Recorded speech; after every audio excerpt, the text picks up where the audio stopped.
Hola, ¿qué tal? Soy Pablo Gil y como cada domingo os traigo un vídeo con una reflexión profesional que en este caso creo que es muy importante. Hace referencia a lo que está pasando con la bolsa y lo que está pasando con los bonos, lo que diríamos renta variable y renta fija. ¿Qué es lo que se ve a simple vista? Que la oportunidad para invertir en renta fija es históricamente buena respecto a invertir en bolsa. Este ratio lo que muestra son los beneficios esperados a un año vista de las compañías del S&P 500 respecto a la rentabilidad que está ofreciendo un bono a plazo largo como es el bono del Tesoro estadounidense a 10 años. Como veis, hay tramos o periodos durante los últimos 15 años en que las valoraciones de la bolsa han sido mucho más atractivas que las valoraciones del bono, como ocurrió, por ejemplo, tras la caída de la bolsa en la crisis financiera del 2008 o lo que ocurre durante la crisis periférica que arrastra a buena parte del comportamiento de las bolsas a la baja. Y en este momento lo que tenemos es una situación justamente al contrario, donde la rentabilidad que ofrece en términos de earning yield el S&P 500 comparativamente a la rentabilidad que ofrece el bono a 10 años está en un momento idílico a favor de los bonos y en contra de la bolsa. ¿Qué es lo que voy a intentar explicaros o que veáis en este vídeo? Si os quedáis hasta el final vais a ver qué espero que ocurra con los bonos, va a haber una sorpresa al respecto, y qué espero que ocurra con la bolsa. Pero al margen de esto, habrá gente que dirá, bueno, es que estamos analizando un periodo muy corto de 15 años. A largo plazo, digo, bueno, aquí tienes un gráfico desde 1880. ¿Qué es lo que nos muestra? Pues que si comparamos el S&P 500 contra un índice de retorno absoluto en bonos, la situación que estamos registrando en este momento es histórica. Es algo totalmente fuera de los patrones, igualando el nivel que se alcanzó en el año 2000, solamente superado por lo que ocurrió en 1881, y pone de manifiesto que el momento actual probablemente representa una oportunidad de cara al inversor histórica que, como veremos a continuación, probablemente va a tener un desenlace no previsto por parte de los inversores. Antes de empezar, estábamos hablando de la bolsa y los bonos como si fuesen los únicos activos en los que se pueden invertir. Pero gracias a Fellow Funders, que apoya el vídeo de hoy, os voy a hablar del Equity Crowdfunding. ¿Qué es esto? Bueno, básicamente es un método de inversión alternativa que permite a particulares invertir en empresas con potencial de crecimiento de una forma totalmente transparente. ¿Qué quiere esto decir? Bueno, pues de la misma manera que cuando compráis acciones de compañías cotizadas sois partes de lo que es el negocio de esa compañía, a través del Equity Crowdfunding podéis invertir en proyectos cuando todavía estas compañías no están cotizando en los mercados regulados. Los inversores vais a ser partícipes de los beneficios futuros de la empresa, ya que adquirís participaciones de dicha empresa en la que invertís. ¿Cómo se puede hacer esto? ¿Cómo se invierte en una plataforma como la de Fellow Funders? Bueno, pues pone a vuestra disposición una forma muy sencilla y totalmente confiable en la que podéis analizar todo tipo de proyectos y vais a encontrar oportunidades en todo tipo de startups y de mercado inmobiliario, y a partir de ahí lo que te va a permitir hacer la plataforma es seleccionar los mejores proyectos para invertir, analizar toda la información disponible para cada opción de inversión y sobre todo analizar también su viabilidad. Y si deseas invertir porque te gusta lo que ves, pues evidentemente lo que vas a poder hacer es una inversión en base al dinero que tú quieres poner en juego y sobre todo hacer un seguimiento de cómo van dichas inversiones. Dentro de cada proyecto vais a encontrar todo tipo de información que podéis desgranar, vídeos de presentaciones, documentos, estados financieros. Básicamente os vais a convertir en inversores en proyectos de lo más variado para poder generar una cartera de inversión diversificada, y estaréis apoyando a todo tipo de empresas en sus planes de expansión y consolidación en un modelo de financiación distinto al tradicional y que os pueden brindar pues, oportunidades para participar de proyectos variados y de los resultados que obtengan en el futuro. Recordad que los mejores resultados normalmente se obtienen mediante un proceso de diversificación, no poniendo todos los huevos en la misma cesta, sino invirtiendo cantidades pequeñas en proyectos que están con poca correlación unos con otros. Tenéis, si os interesa, más información en el enlace que dejo al final de este vídeo. Volviendo ya a lo que es la temática que estábamos desarrollando, la realidad es que el mercado de renta fija está experimentando unas subidas en la rentabilidad de los bonos que no veíamos desde hacía mucho tiempo.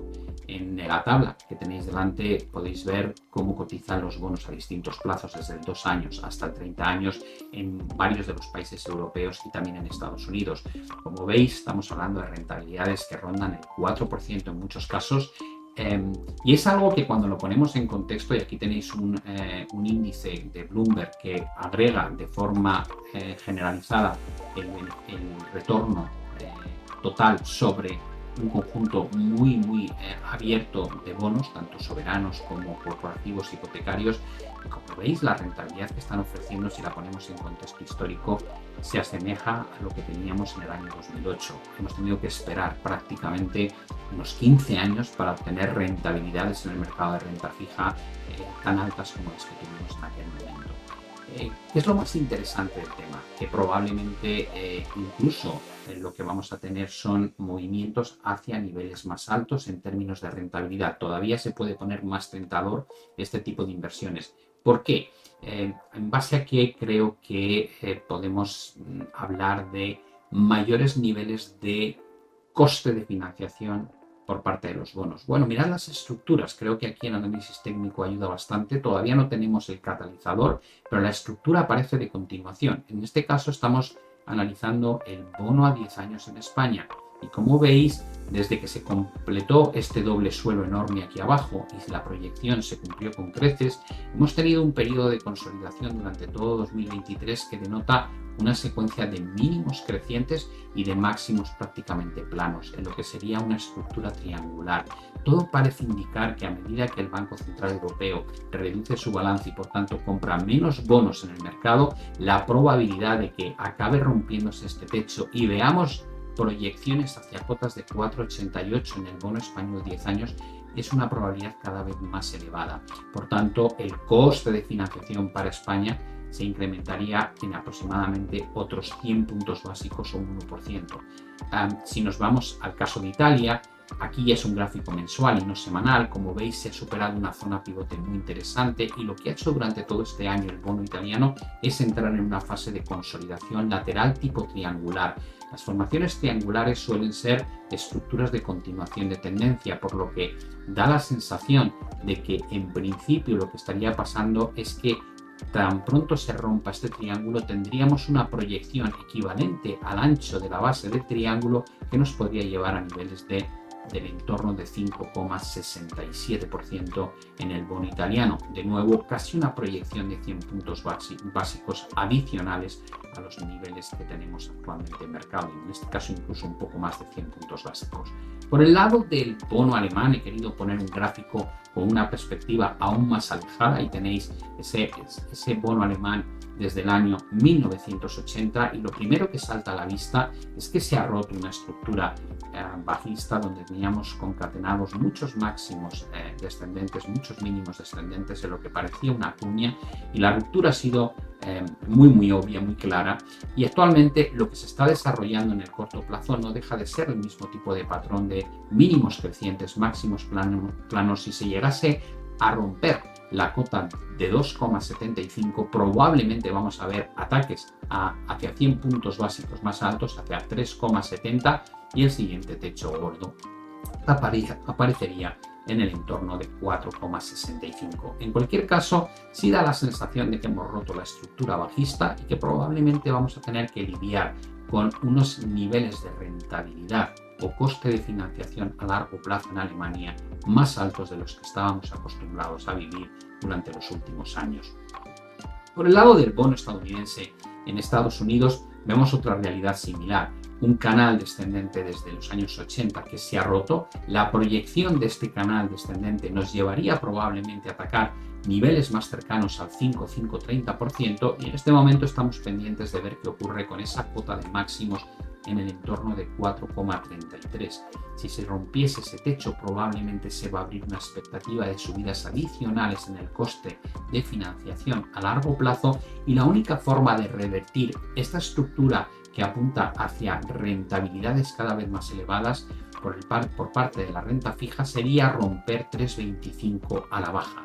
En ese caso se activaría un doble techo, eso provocaría un pullback al canal, pero como digo, mientras no veamos que el bono a 10 años pierde la cota de 3,25%, la probabilidad más alta es que sigamos teniendo cierta presión por el lado del coste de la financiación y que en el caso de llegar a romperse 4,33 facilite recorridos hacia la zona de 5,530. Dices, bueno, ¿cómo puedes estar hablando de un coste de financiación más elevado cada vez cuando parece que la lucha contra la inflación la hemos ganado? Bueno, lo primero que hay que tener en cuenta es que el motivo por el cual el coste de financiación puede verse todavía impulsado hacia cotas más altas es que la lucha contra la inflación va por buen camino, pero todavía no hemos visto que se alcance ni muchísimo menos el nivel del 2%, que es el objetivo que tienen tanto la Reserva Federal como el Banco Central Europeo. De hecho, en Estados Unidos la inflación subyacente sí tiene un sesgo ya de corrección bastante evidente, pero como podéis ver, por el lado de Europa no se puede decir que tengamos un movimiento favorable de inflación remitiendo hacia el 2%, sino simplemente un estancamiento o estabilización en cotas muy elevadas por encima del 5%.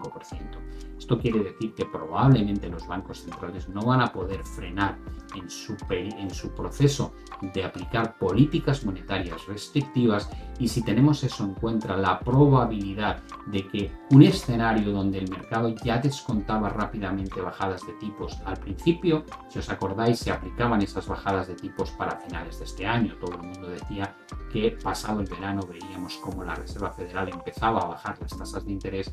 Ahora ya nadie cree que eso vaya a ser posible y se empieza a hablar de si empezarán a bajarlas a partir del mes de marzo o a partir del mes de mayo o a partir del mes de julio. La pregunta que uno debería hacerse es: ¿y si en 2024 no te bajan las tasas de interés o hay que esperar a finales de 2024 para que eso ocurra? ¿Qué podría llevarnos a ese tipo de entorno? Mientras las economías aguanten desde el punto de vista de no generar una recesión económica, si la inflación no remite hacia la cota del 2%, nada impide que los bancos centrales mantengan políticas monetarias restrictivas durante más tiempo. Si te gusta el vídeo, dale a me gusta, suscríbete y comparte. Es un gesto que a mí me va a ayudar mucho y a ti solo te va a llevar unos segundos. Muchas gracias.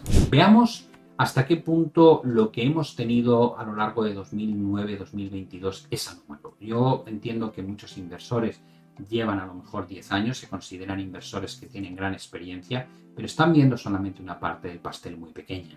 Es muy interesante cuando echamos la vista atrás y miramos no solamente 10, 15 años, sino miramos 50 o 60 años para descubrir que el escenario o el entorno en el que se ha movido el mundo de la inversión desde el año 2009 en adelante hasta 2022 ha sido totalmente fuera de lo corriente. ¿Por qué digo esto? Como veis, las líneas de color amarillo, en este caso marrón, son los tipos de interés, y la línea de color azul son lo que refleja la inflación subyacente. ¿Qué es lo normal? Lo normal es que los tipos de interés estén por encima del nivel de inflación. O dicho de otra manera, lo normal es que las economías funcionen con tasas de interés reales, positivas, que es precisamente que el tipo oficial esté por encima de la inflación. Cada vez que detectamos un movimiento donde se produce lo contrario, dura muy poco. Es decir, cuando veíamos la inflación por encima de los tipos de interés, es un proceso de corta duración que se revierte rápidamente. Excepto en el periodo 2009-2022, donde nos pasamos prácticamente 12-13 años con unos tipos de interés reales negativos. ¿Qué es el tipo de interés real negativo? Bueno, pues es una invitación evidentemente al endeudamiento, facilita mucho la situación cuando estás endeudado porque realmente es tentador cuando el coste de financiación es negativo, y eso lo que de alguna manera ha ayudado es a vencer el problema de un endeudamiento crónico en el que lleva, por ejemplo, Estados Unidos desde 1974, donde teníamos una deuda sobre el PIB de tan solo 30 y tantos % frente a niveles del 120% que se registran actualmente. ¿Cuál es la realidad que podemos marcar? En primer lugar, que como veis aquí, el tipo de interés por primera vez en mucho tiempo empieza a estar por encima de la inflación subyacente. Hemos vuelto a tipos de interés reales positivos en un entorno de un endeudamiento de deuda sobre el PIB históricamente alto. Si nos vamos a otras áreas, como por ejemplo la zona euro, descubrimos lo mismo. Antiguamente teníamos los tipos de interés claramente por encima del nivel de inflación. es decir, tipos de interés reales positivos. Pero a partir del 2012, que es cuando estalla la crisis periférica, Europa adopta el mismo tipo de política que Estados Unidos, hunde el coste del dinero hasta niveles negativos incluso y permite tener tipos de interés reales negativos que todavía a día de hoy, pese a las subidas de tipos tan agresivas que ha llevado a cabo Christine Lagarde, sigue siendo una realidad. Como veis, el estímulo monetario en Europa sigue siendo rampante, es decir, sigue siendo extraordinario porque todavía tenemos tasas de interés reales negativas, algo que ayuda a financiar una deuda sobre el PIB que no ha hecho más que crecer a lo largo de las últimas 2-3 décadas y que nos sitúa cerca de la cota del 100%, aunque gracias a la disciplina fiscal de países del norte de Europa, en este caso no registramos una situación tan complicada como la de Estados Unidos. No obstante, no olvidemos que países como España están con más del 110% de deuda sobre el PIB y en el caso de Italia incluso por encima del 150%. Si nos vamos al Reino Unido nos encontramos una realidad similar. Ahí podéis ver cómo hasta el año 2008 los tipos de interés reales eran positivos, tipos más altos que el nivel de inflación, y a partir del 2009 otro país que se suma a la política de tipos de interés reales negativos para financiar ese endeudamiento crónico en el que se ha incurrido y que ha llevado, en el caso de Reino Unido, a tener a principios de la década del 2000 una deuda sobre el PIB de tan solo un 35-36% a de repente alcanzar cotas del 100%. Todavía, como se puede apreciar aquí, esa política monetaria, pese a que mucha gente la tacha de agresiva por parte de los bancos centrales, sigue siendo tremendamente expansiva, puesto que todavía mantiene tasas de interés reales positivas. Tasas de interés reales negativas. En el caso de Japón estamos ante una situación anómala a más no poder. ¿Por qué motivo? Digo, bueno, Japón en su momento tenía esas políticas de tipos de interés reales positivos, línea de color naranja por encima del azul, y a partir del 1996-97 el tipo de interés en Japón prácticamente se estabiliza en torno al 0%, menos 0,10%, y no reacciona a ninguno de los rebotes de las inflaciones que se van produciendo a lo largo de las últimas 3 décadas. Apenas hay movimientos de tasas de interés que luego se revierten con rapidez y, como veis, luego hay periodos claramente deflacionistas donde la inflación subyacente cae por debajo del eje cero. Por tanto, la situación actual, donde la inflación en Japón ronda el 3,1%, 3,3% en función de si miramos la general o la subyacente, la realidad es que está manteniendo el mismo tipo de patrón que ha llevado a cabo el Banco de Japón en anteriores episodios inflacionistas, y es confiar en que esto revertirá nuevamente hacia el 0% sin que tengan que cambiar su política monetaria. Pero es que hay más. Tal vez no pueden cambiar su política monetaria teniendo en cuenta que Japón en la década de los 80 tenía una deuda sobre el PIB de aproximadamente un 60-65% y que a día de hoy esa deuda sobre el PIB alcanza cotas del 263%. ¿Hasta qué punto se puede permitir Japón tener un coste de financiación elevado sabiendo que la deuda existente es de semejante magnitud? Es una pregunta casi que permitiría desarrollar un nuevo vídeo hablando de la situación que atraviesa la economía nipona. ¿Qué es lo que se nos olvida con mucha frecuencia? Yo creo que en general debemos pensar en algo que es importante, y es endeudarnos no es otra cosa que traernos bienestar futuro al presente. Si yo tengo un salario de 2.500 euros al mes y quiero conducir un Porsche o un Ferrari y me apetece irme de vacaciones durante un mes a un hotel de 5 estrellas todo incluido, y además quiero regalarle una joya o un detalle a mi pareja, dices, bueno, con ese salario no vas a poder. Digo, bueno, pero puedo endeudarme, puedo pedir préstamos, ¿no? Además del de la casa, otro para el coche, otro para viajar, otro para ese detalle. Dices, ya, pero en el momento en que yo pido esos préstamos, ¿qué es lo que estoy haciendo? Digo, bueno, dispongo de un capital para hacer esas inversiones o ese consumo que en otras circunstancias no podría hacer. Me he traído bienestar futuro al presente, hago cosas ahora que no podría hacer en otras circunstancias. ¿Y por qué digo traerse bienestar futuro al presente? Digo, pues porque de repente tienes la posibilidad de acometer ciertos gastos que en otras circunstancias serían imposibles. Pero ¿cuál es el problema? El problema es que a partir del siguiente mes yo tengo que empezar a devolver las cuotas de los préstamos en los que he incurrido.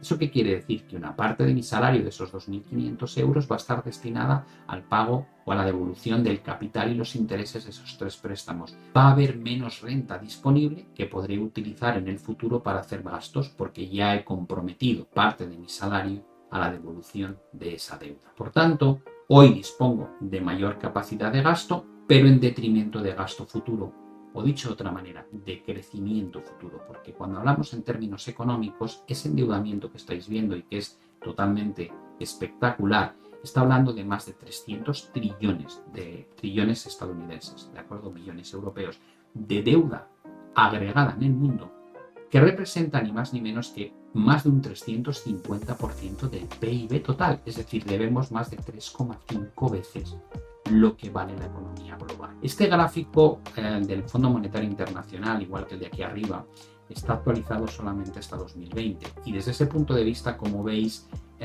si actualizásemos con los últimos datos de 2023 esta gráfica de abajo, quiere decir que la deuda como porcentaje del PIB, esa línea roja, está en 355. Esto pegaría un bote, se iría aquí arriba.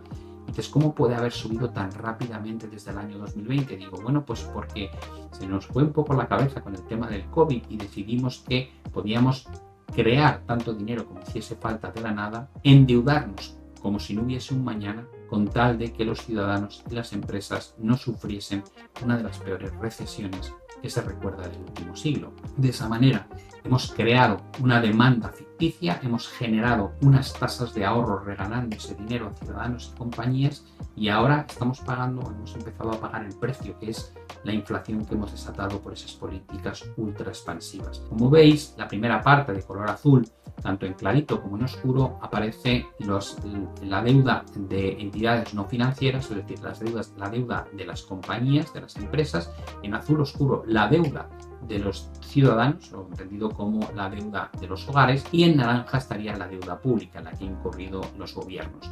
Como veis, todo esto ha generado un incremento muy notable, mucho más fuerte por el lado del gobierno, a nivel privado, a nivel empresas también ha crecido, pero a nivel ciudadanos probablemente ha servido para reducirse, porque mucha gente ha utilizado esas ayudas para reducir parte, por ejemplo, de sus préstamos hipotecarios. En cualquier caso, la deuda de forma agregada ha crecido de forma brutal a lo largo de los últimos 2 años y medio, y lo que ha hecho es solidificar un proceso creciente que, como veis, viene arrastrándose desde 1970, en el que casi hemos pasado de un 100% de deuda sobre el PIB a un 350 y tantos % de deuda. Hemos más que triplicado en tan solo 50 años, lo cual es una tendencia realmente alarmante. Por otro lado, podemos mirar el caso más extremo, que es Japón. Hemos dicho que cuando te endeudas traes bienestar futuro al presente, con lo cual drenas capacidad de crecimiento económico futuro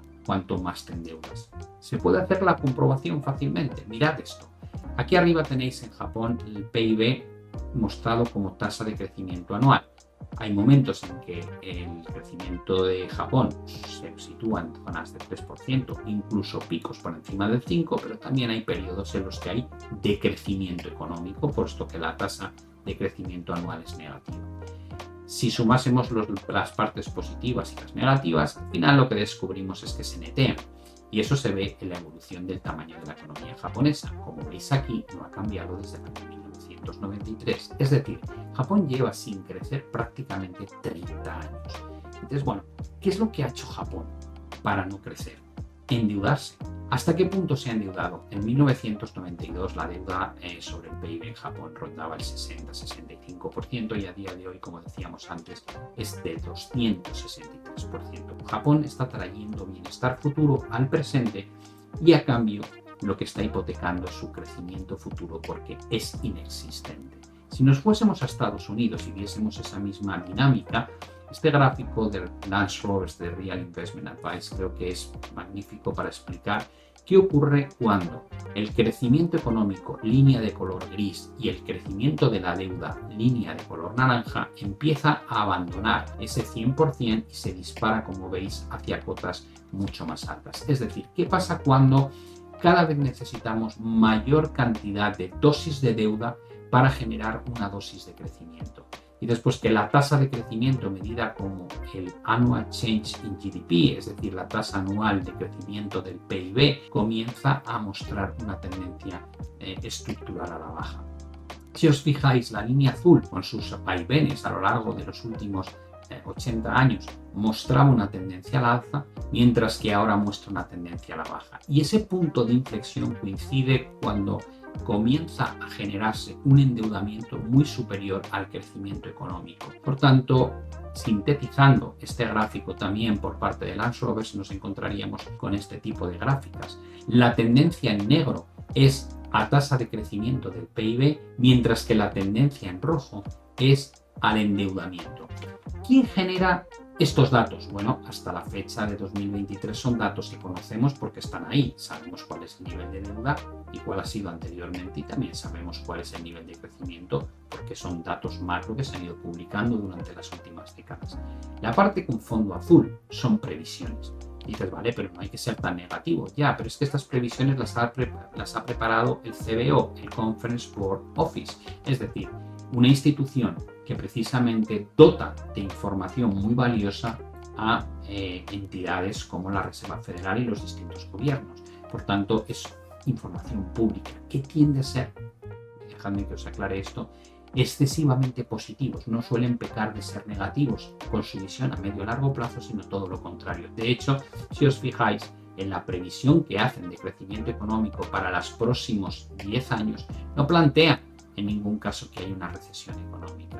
Es decir, plantean que vamos a seguir creciendo por encima del 1,5% de forma estable en la próxima década como si no ocurriese nada. A pesar de eso, daos cuenta la realidad tan fea que se pinta.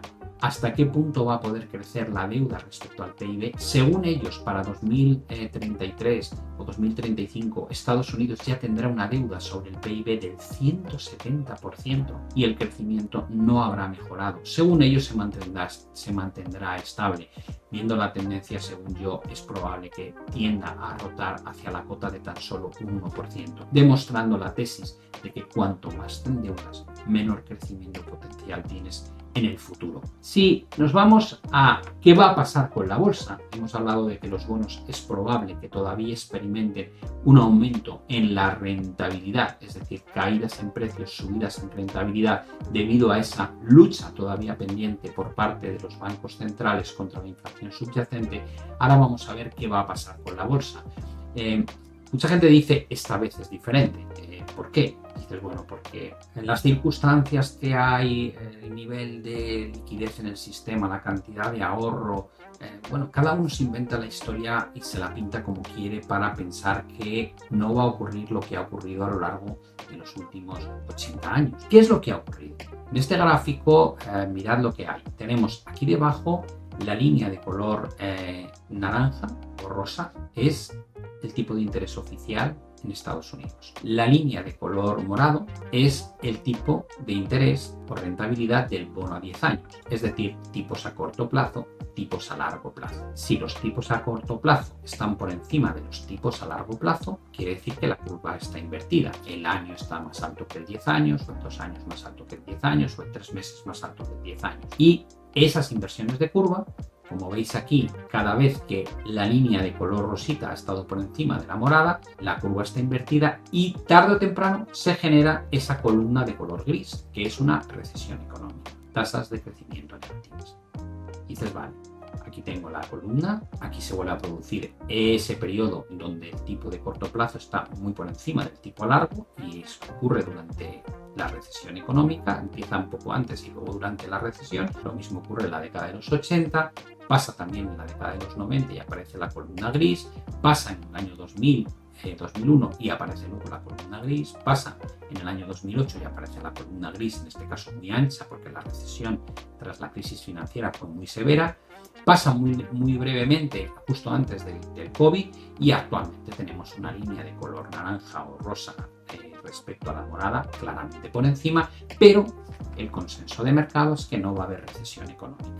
Esta vez va a ser diferente. En todos los casos anteriores, en todos, ha provocado una recesión económica, pero ahora por alguna extraña razón los analistas, los bancos de inversión, el mercado en su conjunto consideran que lo peor ha ocurrido, que ya ha pasado.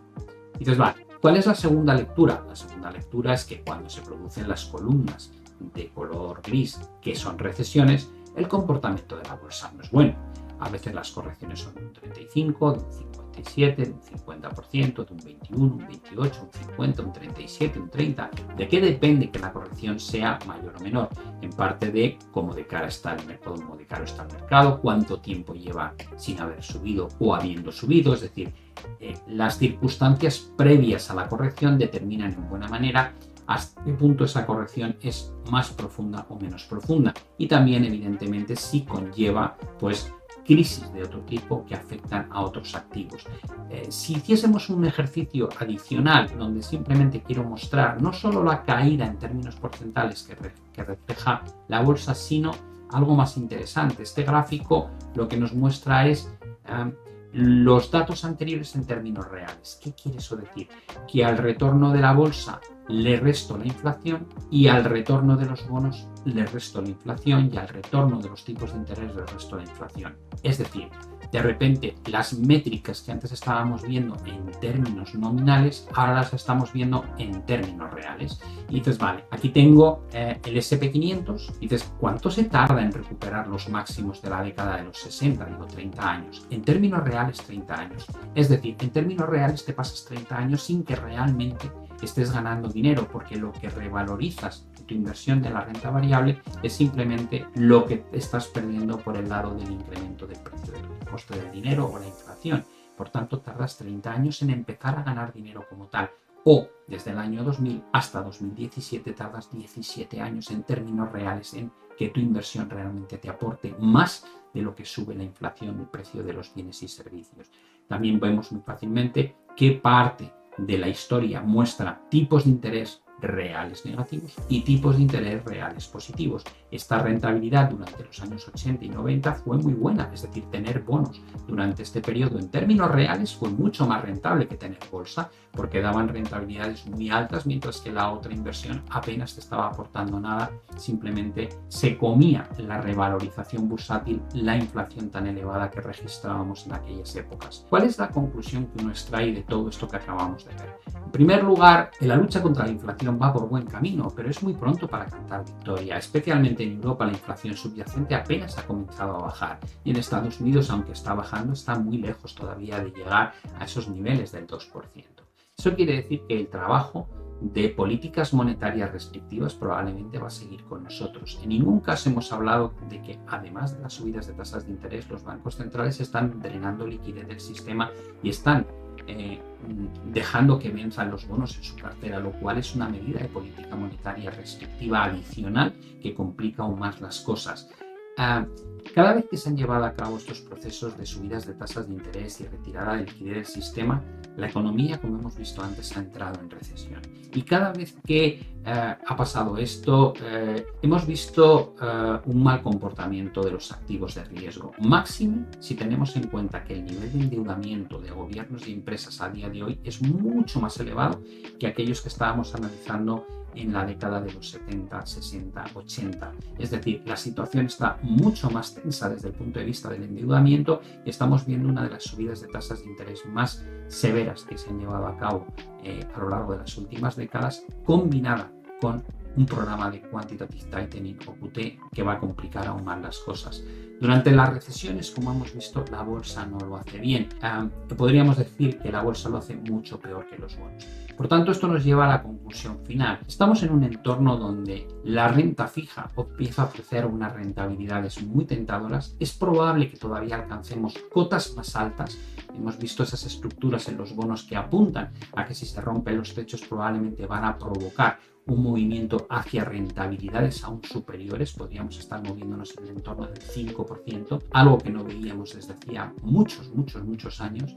Y en ese entorno, la probabilidad de que se produzca un accidente en la renta variable es muy alta.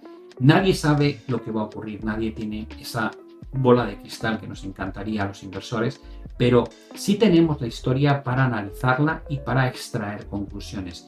Y viendo lo que hemos visto hoy en este vídeo, es muy difícil defender la hipótesis de que no va a ocurrir nada, que no va a haber recesión futura, que a pesar de ese endeudamiento creciente, a pesar de esas subidas de interés continuas, a pesar de esa retirada de liquidez, lo peor ya ha ocurrido. Por ese motivo, yo prefiero mucho más estar invirtiendo en oportunidades en el mercado de renta fija y posponer las inversiones en renta variable, esperando que ese patrón que lleva funcionando también la última década vuelva a funcionar y ofrezca oportunidades reales de inversión en bolsa, en valoraciones mucho más ajustadas y en precios de mercado mucho más bajos. Espero que os haya gustado esta reflexión y os aporte un poquito más de información respecto a cómo veo el mercado yo en este momento, y pensar que si hay que estar esperando, o al menos es la forma en la que yo invierto, si hay que estar esperando otro año o año y medio a ver si se soluciona el problema de la inflación o finalmente este escenario